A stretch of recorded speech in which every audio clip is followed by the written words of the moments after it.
Salut à tous et bienvenue sur la chaîne. Je m'appelle Émile Garnier et ici, on parle de voitures sous tous les angles, entretien, astuces pratiques, fonctionnement des moteurs et bien plus encore. Si vous voulez mieux comprendre votre véhicule et éviter les erreurs coûteuses, vous êtes au bon endroit. Pensez à mettre un j'aime, à vous abonner à la chaîne et à regarder la vidéo jusqu'à la fin. Vous y trouverez des infos vraiment utiles. De moteur et de qualité, AZLK 2141, le leader incontesté de notre singulier défilé de perdants, est la 41e Moskvich.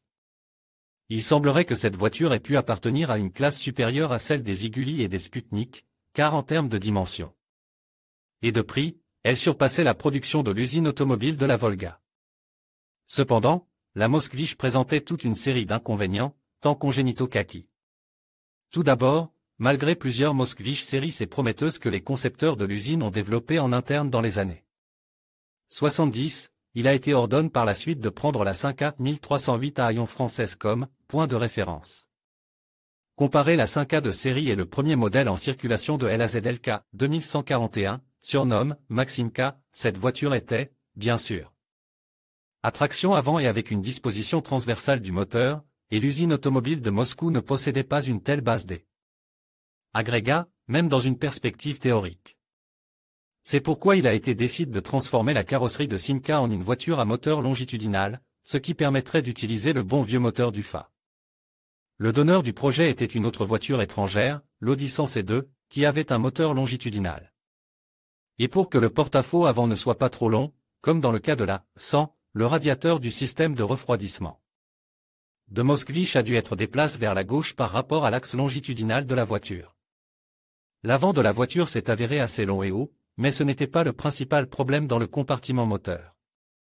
En effet, ce modèle n'a jamais eu de moteur propre. Bien que la documentation de conception prévoyait des moteurs à essence et diesel de sa propre production.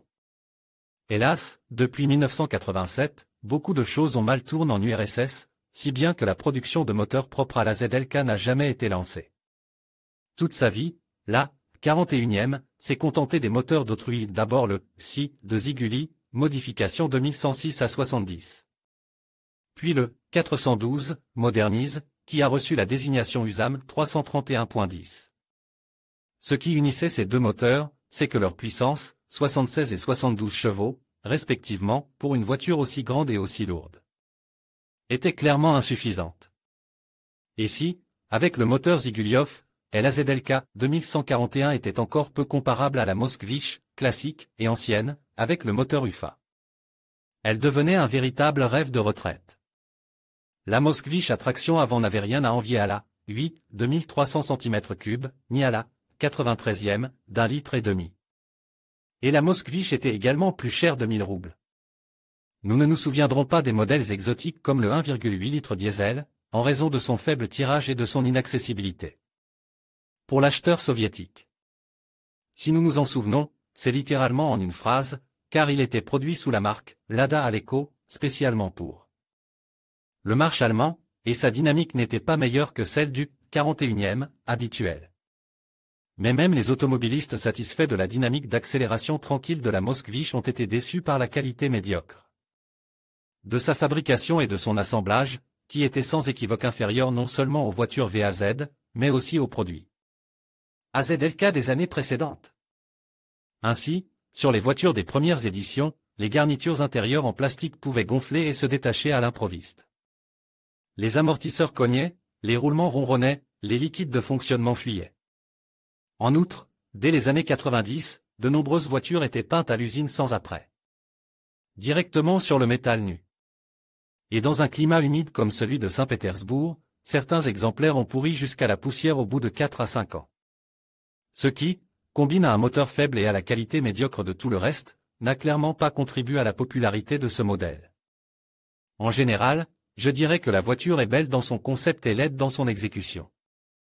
J'ai parcouru au total 12 000 km depuis le printemps, mais à la garantie, tous les maîtres me connaissent déjà.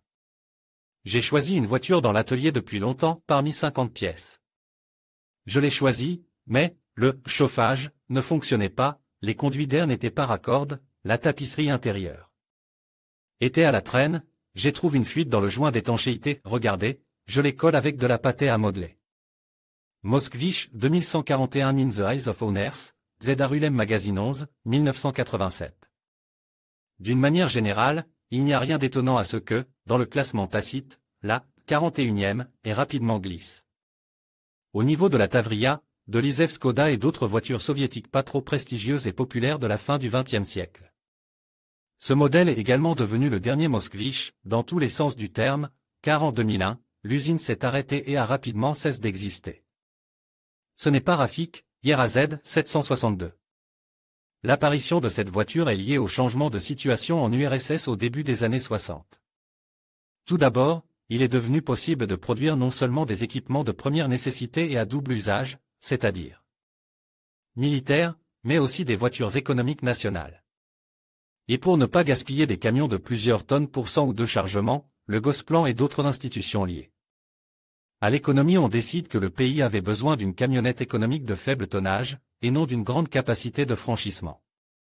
Comme LUAZ 450 à transmission intégrale, mais d'une voiture de tourisme pure et simple.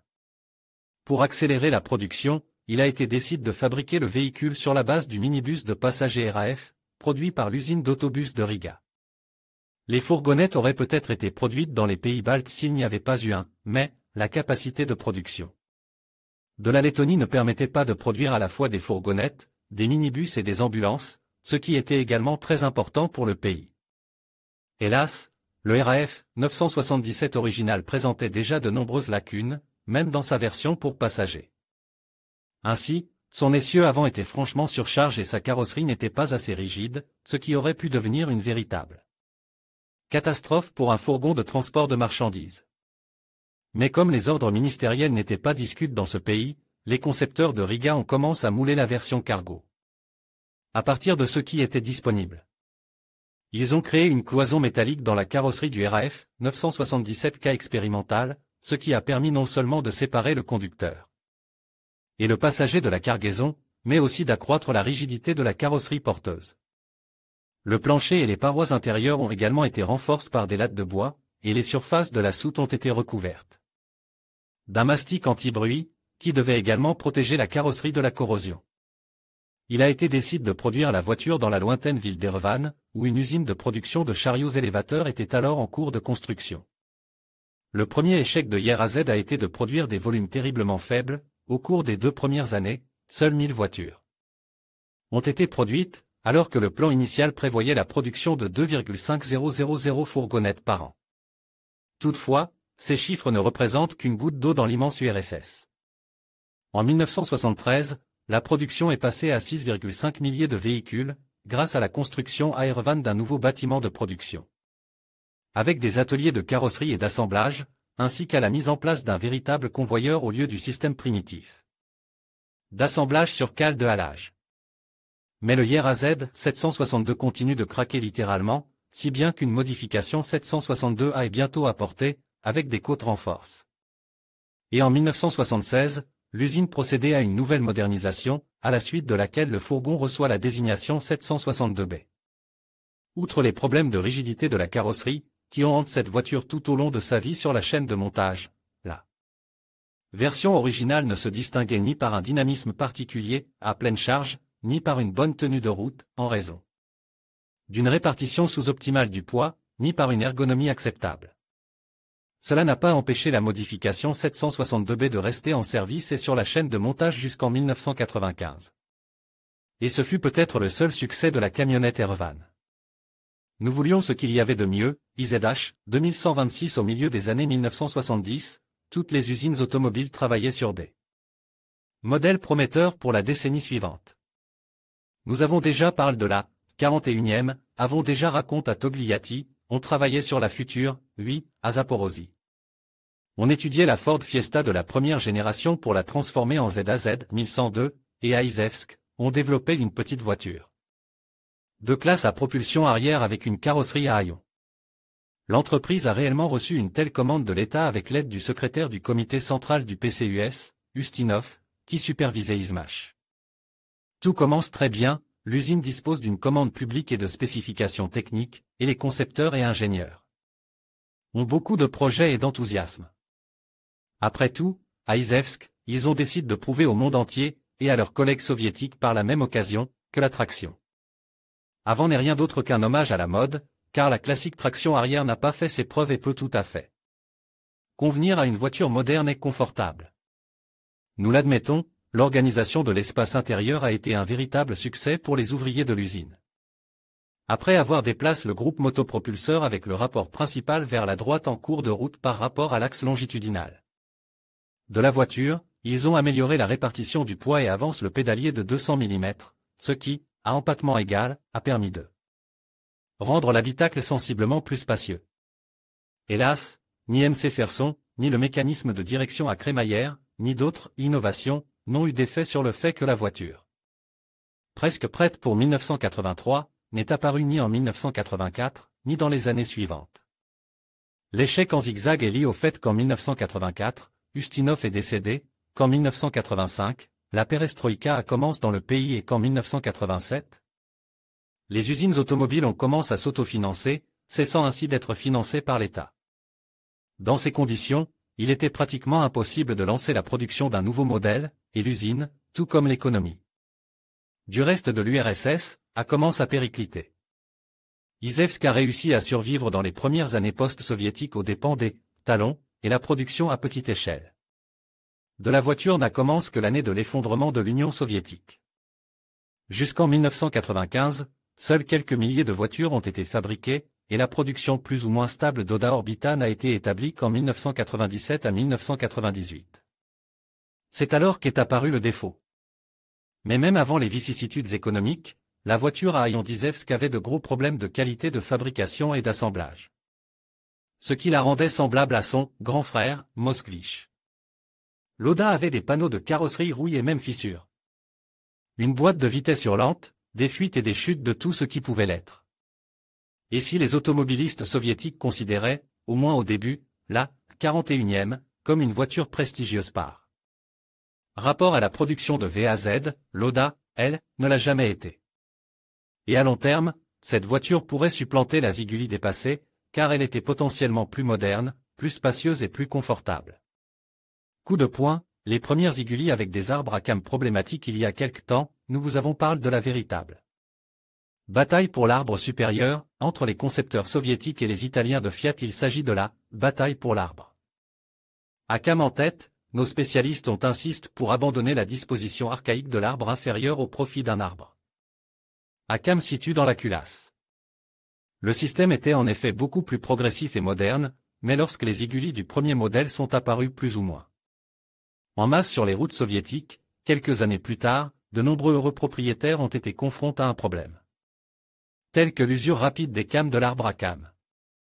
Bien que les chauffeurs soviétiques n'aient connu ce détail que dans les pages des manuels, car ils survivaient généralement à une révision du moteur. Avec le Ziguli, tout était différent, de nombreux propriétaires ont dû remplacer l'arbre après seulement 30 à 40 000 km. Même s'ils utilisaient l'huile correcte, c'est-à-dire l'huile Ziguli, et non une quelconque huile assez aiguïte. Et si, avant 1973, les leviers de commande des soupapes pouvaient être rectifiés, parce qu'il était fabriqué en acier 18KHN2M. Avec une cémentation suffisamment profonde, après 1973, ils ont été nitrures avec une très faible profondeur de la couche dure sur la surface de travail. Avec cette technologie de trempe, lorsqu'un arbre s'usait, il ne restait plus qu'à le changer. Et il n'y avait tout simplement aucun endroit où se procurer une nouvelle pisse. La situation était si catastrophique que le rare arbre à cames a tout simplement été vol sur le parking. Imaginez le choc et la stupéfaction du propriétaire, qui a laissé son Ziguli pendant quelques heures et qui, à son retour, a constate que le capot avait été force, que la tête du bloc avait été ouverte et que l'arbre à cames avait été vol. Les automobilistes avisés et habiles, qui avaient accès à l'équipement et au matériel, ont fait autrement. Non, ils n'ont pas fabriqué d'arbres à cames dans les usines de l'industrie militaire, mais ils ont essayé de réduire considérablement les frottements de glissement dans le couple levier-cam. Pour ce faire, ils ont fraisé une rainure en queue d'aronde à la place du coussinet d'appui du levier et y ont inséré un insert remplaçable en caprolon, en fluoroplastique ou en textolite, en conservant la courbure prévue par les concepteurs. D'autres ont simplement supprimé les ressorts internes des soupapes, ce qui réduisait considérablement la charge sur les leviers. Les cams, mais à 5500 à 6000 tours minute, il y avait une rupture du lien cinétique entre le levier et la soupape, ce qui permettait à cette dernière de rester suspendue et de recevoir un coup avec le piston. Enfin, les troisièmes, rationalisateurs force, qui n'étaient pas en bonne santé, ont essayé d'améliorer la lubrification du couple. Cam, levier, en introduisant de l'huile à l'aide de tubes ou en meulant des rainures de brûlage d'huile sur les cams, ainsi qu'en augmentant le diamètre du canal d'alimentation en huile dans la partie supérieure de la culasse, de 4 mm à 6 mm. Les propriétaires de Ziguli ont souffert du problème de l'usure rapide des arbres à cam au moins pendant les années 70, ce qui a fait de cette piste une véritable parabole. Depuis avril 1982, VAZ passe à une production à 100% d'arbres à cam nitrure, et cette piste commence à servir au moins 80 à 100 000 km, ce qui a considérablement éliminé la tension de l'arbre à cam. Combinaison malheureuse, VAZ 21063 en temps voulu, nous avons écrit que le si en URSS était considéré, à juste titre, comme le meilleur modèle de Ziguli, parce qu'il était le plus puissant, le plus rapide, le plus silencieux et le plus confortable. Cependant, à l'exception de la version avec le moteur natif de l'indice 2106, développant 76 chevaux, il existait des modifications 21061 et 21063. La première était équipée d'un moteur d'1,5 litre VAZ 2103 et la seconde, un moteur de 1300 cm3 21011 du même nom modèle Ziguli. Il n'a été installé ni sur le 3, ni sur les 5 et 7 ultérieurs, qui disposaient de leur propre moteur 2105 1,3 litres avec un mécanisme de distribution à courroie. Il s'est donc avéré que la modification 21063 combinait presque la carrosserie la plus chère de Ziguli avec le moteur le plus faible. Sans compter le moteur de base de 1200 cm3 de L Unite. Mais ce qui pouvait être pardonne, 011, pour 7500 roubles, le Chaka, pour 9000 roubles ne voulait pas le pardonner. Il était possible de distinguer le Cleansea du VAZ 21063 uniquement grâce à la plaque signalétique apposée sur le couvercle du coffre. Il est clair que dans des conditions de déficit total, toute nouvelle Ziguli serait arrachée avec les mains. Cependant, comme l'a tristement écrit un propriétaire, dans des conditions domestiques, la nouvelle voiture montre de tels résultats. Vitesse maximale 135 km/h, 145 selon le passeport, temps d'accélération jusqu'à 100 km/h 25 secondes, 21 selon le passeport. Il faut dire qu'il s'agit là du plus gros, voire du seul inconvénient, qui gâchait la bonne impression générale de la voiture, sans compter, bien sûr, son prix. En fait, certaines années, la 63e a produit plus de 60% du volume total du modèle VAZ 2106. En d'autres termes, cette modification, à faible puissance, était la plus populaire dans les années 80, surtout dans la seconde moitié. Même les enfants dans la cour rient, toutes les voitures étaient de couleur, frivoles, nous avions l'habitude de nous souvenir de ce que et comment les voitures étaient peintes en URSS. Pour résumer brièvement, il n'y avait pratiquement pas d'émaux métallisés à l'époque, à l'exception de quelques lots de Moskvich. À propulsion arrière, mais la palette de couleurs brillait d'une variété de teintes et de nuances vives, pas comme aujourd'hui. Au lieu de l'uniformité sans visage des voitures argentées, blanches et noires, comme c'est généralement le cas dans nos rues, les parkings et les routes étaient remplis de voitures colorées. Salade, vert, jaune, rouge, orange, beige, brun, bleu, il n'y avait pas de Ziguli, de Moskvich et de Zaporozhye en tout genre. Cependant, tout le monde ne partageait pas cette esthétique de l'email, car la majorité des propriétaires considéraient, pour une raison ou une autre, que les couleurs relativement sombres et sourdes, par exemple, rubis ou cerise, ainsi que diplomate bleu fonce, étaient prestigieuses. L'acquisition d'une voiture de couleur blanche ordinaire était considérée comme une bonne option. Mais les couleurs de la surprise enfantine, auxquelles appartenaient dans les années 80 l'ocre ou le vert lime, n'étaient franchement pas citées par les automobilistes soviétiques. Certes, dans ces années-là, n'importe quelle voiture de n'importe quelle couleur était la bienvenue, mais s'il fallait choisir, la préférence allait le plus souvent à des teintes moins vives et moins ambiguës. Pour s'effondrer en cours de route, RAF 2203. Le travail sur le nouveau modèle de la RAF à Riga commence en 1963, alors que le RAF 977 commençait à prendre de l'ampleur. Plusieurs variantes, réalisées sur une base concurrentielle par deux groupes de créateurs indépendants, aboutissent finalement au Prototype 982 à 2 sur un dessin d'Arthur Ezer, membre de l'Union des artistes de l'URSS. Ce fut un succès incontestable pour le futur Rafik, qui reçut plus tard la désignation RAF 2203. La carrosserie est restée porteuse et a reçu une apparence non seulement originale, mais aussi spectaculaire compte tenu de l'époque à laquelle elle a été conçue. En même temps, la voiture conservait traditionnellement l'ensemble des unités et la disposition de la Volga, où le conducteur et le passager avant s'asseyaient au-dessus du volant, et où le moteur était situé entre eux. En 1979, la voiture a même reçu le label de qualité, confirmant son haut niveau technique et la qualité de sa fabrication. Comme la camionnette IRAZ 762 d'Erevan, le minibus de Lettonie souffrait d'une faiblesse de la carrosserie. Les véhicules, qui servaient de minibus, se détachaient littéralement par les coutures, malgré la cloison de renfort derrière les sièges avant, ainsi que les ouvertures renforcées des portes et des fenêtres. Les minibus utilisés comme ambulances tombaient également en morceaux. Au fil du temps, la qualité des Rafik a tellement baissé que le taux de défectuosité a atteint 10% du nombre de voitures produites. Pour résoudre ce problème, la direction de l'usine a finalement été changée, non pas par une banale nomination par décret d'en haut, mais par une élection. Et, malgré le fait que, dans la seconde moitié des années 80, le financement des développements prometteurs était pratiquement arrêté. Des fonds considérables ont été alloués au rééquipement technique de l'usine d'autobus de Riga, qui devait augmenter la capacité de production jusqu'à 50 000 minibus par an. Son propre centre technique et d'ingénierie, ITC, était censé être responsable du développement des perspectives. Hélas, le miracle ne s'est pas produit, même après la modernisation, le Rafik, qui a reçu l'indice 22038, et reste lui-même bien que très distinctif en apparence, mais pas le véhicule le plus durable et le plus fiable. En outre, au début des années 90, l'époque de cette voiture était tout simplement révolue. Zaporozhye 100, du futur, ZAZ 1102. Le passage à la traction avant au début des années 70 semblait être une question rhétorique pour les concepteurs de voitures soviétiques, car dans les petites catégories, cette disposition semblait vraiment la plus rationnelle. Et l'essieu avant-charge conférait à la voiture une excellente capacité de franchissement.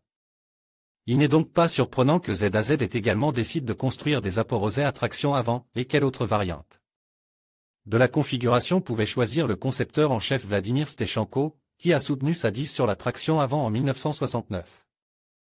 Et ce n'est qu'en 1973 que l'usine de Zaporozhye a reçu la mission technique officielle de construire une traction avant, en perspective. Dans un premier temps, ZAZ attend de construire des copies réduites en 3 volumes de la Ziguli, mais Igor Galchinsky, envoyé de Togliatti à Zaporozhye, a pris la tête du bureau de conception architecturale des voitures ZAZ. Petite Ziguli? Faites attention aux roues et aux poignées de porte de la Ziguli. Il emporte avec lui les développements du projet Ladoga, mais la victoire en 1977 dans la compétition européenne de la petite voiture Ford Fiesta impressionne tellement la direction de l'usine que les prototypes de la future Tavria commencent à ressembler à une voiture allemande. Mais si cette copie de l'apparence a été le principal échec de la Tavria? Non, elle a finalement bénéficié d'une conception tout à fait originale, et les premiers exemplaires sont sortis de la chaîne de montage dès 1981. En d'autres termes, ZAZ 1102 pourrait bien devenir la première voiture soviétique à traction avant. En fait, la palme de la supériorité lui a été retirée à tous égards par la VAZ 2108, car à l'époque, le ministère de l'Industrie automobile de l'URSS concentrait tous ses efforts sur le lancement de la VAZ 2108, de la VAZ 2108 qui devait rapporter à l'État une monnaie aussi recherchée. À cette époque, la demande de l'ancien Zaporozhye a sensiblement diminué, de sorte que les fonds propres de l'usine communale ont encore baissé. Pendant 5 longues années, la Tavria est restée au point mort, au point que la question du début de la production d'un nouveau modèle de ZAZ a été soumise au politburo du comité central du PCUS, qui s'est tenu le 14 mai 1985. Hélas, seules 6 voitures ont été assemblées en 1986, et la production plus ou moins en série n'a été mise en place qu'à la fin des années 80. Une telle voiture s'est présentée aux acheteurs potentiels en 1986. Il s'est avéré que la jolie voiture bien conçue souffrait de maladies infantiles, gênantes, parmi lesquelles des problèmes aussi graves que des fissures sur les éléments de puissance de la carrosserie, montant du toit et coupelle de la suspension avant. Il y avait suffisamment d'autres défauts et de défauts d'assemblage pour que la petite 8, au prix de 5100 roubles, se transforme, aux yeux des acheteurs potentiels, en une nouvelle Zaporozhye. Grincement, vibration, les défauts de marque de la Tavria. À 5000 km, tout ce qui était fluide fuyait. Lors des premiers lancements, un défaut du démarreur a été détecté. Il y a quelque chose à améliorer dans la Tavria, magazine, ZRULM, numéro 9, 1991.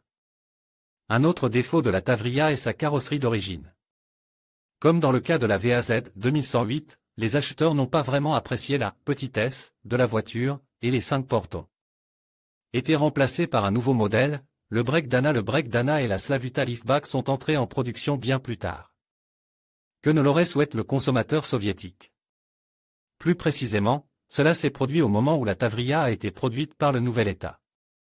Ce n'était pas une question de bobine, VAZ 2108 avec un collecteur précoce dans les premières années, le mot « collecteur » faisait frémir presque tous les propriétaires de « oui », car cette piste si importante du système d'allumage sans contact portant l'indice 36.3734 pouvait fonctionner pendant 5000 km, et même tomber en panne au cours des premiers milliers de kilomètres.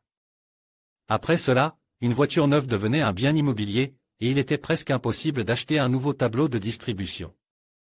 Les tentatives de réparation étaient généralement infructueuses, car la panne était due à la défaillance du transistor KT848A, et n'importe quel autre transistor fonctionnait à sa place pendant des heures, voire des minutes.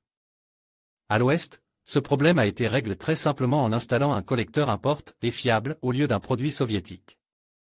En URSS, le problème a dû être résolu par tous les moyens disponibles, jusqu'à l'installation d'un tremplé Moskvich et le passage au système classique d'allumage par contact, avec toutes ses particularités et ses inconvénients.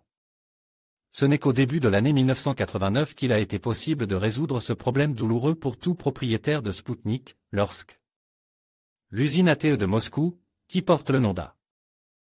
Gubkin, a commencé à produire en janvier. La production du modèle 3620.3734 a été lancée en janvier à l'usine ATE de Moscou, qui portait le nom du 60e anniversaire du mois d'octobre, et le perdant 36.3734 a tout simplement été retiré de la production en mai de la même année. Il s'appelait Donkey GAZ 31029. À la fin des années 80, il est devenu évident que le Volga GAZ 24, même s'il avait reçu l'indice 24A10 après sa modernisation en 1984, était définitivement de passe, tant sur le plan du design que de la structure.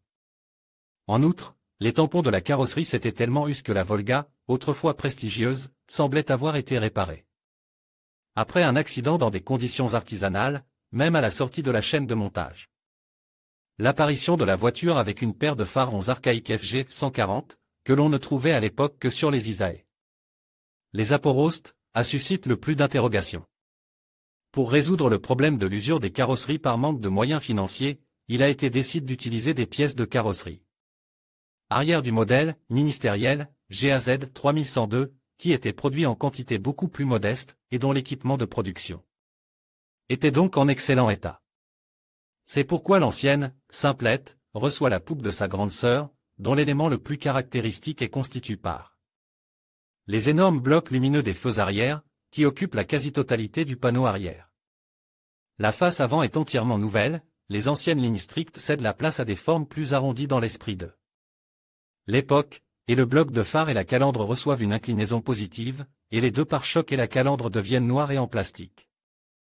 Si l'on veut et si l'on dispose d'une qualification suffisante dans la décision de la partie avant, on peut voir la ressemblance avec la berline Lancia, mais elle est plus manifeste déjà sur le modèle 3110 sur le modèle 3110 tandis que la 29e rappelait les prototypes de la future Gazelle. Il suffit de comparer l'avant de la D avec la Lancia italienne, deuxième photo.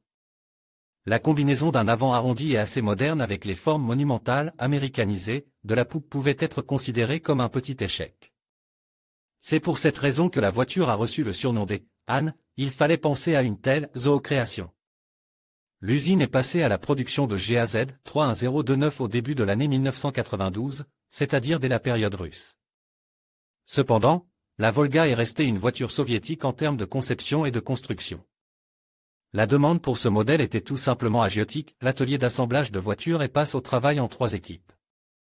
24 heures sur 24, et la production annuelle de Volga a presque doublé entre 1992 et 1996. Le mérite en revient à la GAZ 31029. En même temps, c'est ce modèle qui apporte un coup à l'ancien prestige de Volga. En effet, à l'époque, la carrosserie n'était même pas apprêtée, et de nombreux raccords à l'usine, comme on dit, étaient martelés. Au lieu d'être vis à l'aide d'un tournevis. Est-il nécessaire de préciser que la qualité de fabrication, d'assemblage et de fiabilité de la voiture a fini par laisser à désirer? Astérisque astérisque astérisque. En résumant et en comparant notre hit parade, nous pouvons arriver à une conclusion inattendue, bien que logique, dans la plupart des cas. Le destin peu glorieux de la voiture est lié soit à sa dure et longue naissance, soit à la mauvaise qualité de la fabrication et de l'assemblage. Bien qu'en URSS les gens achetaient n'importe quelle voiture de n'importe quelle couleur, la même, 41e, a été prestigieuse et populaire pendant très peu de temps, alors que la 9 de Vazov n'a eu aucun problème avec le coup du marche, pendant presque toute la durée de sa production. En conclusion, nous avons exploré 10 voitures soviétiques qui, malgré leurs ambitions, on rencontre des échecs retentissants. Ces modèles, souvent marqués par des conceptions audacieuses même à l'exécuter, témoignent des défis auxquels l'industrie automobile soviétique a été confrontée. Bien que ces véhicules n'aient pas réussi à s'imposer sur le marché, ils restent des témoins fascinants d'une époque où l'innovation et l'idéologie se croisaient. Merci de nous avoir accompagnés dans ce voyage à travers l'histoire automobile soviétique. À bientôt pour de nouvelles découvertes.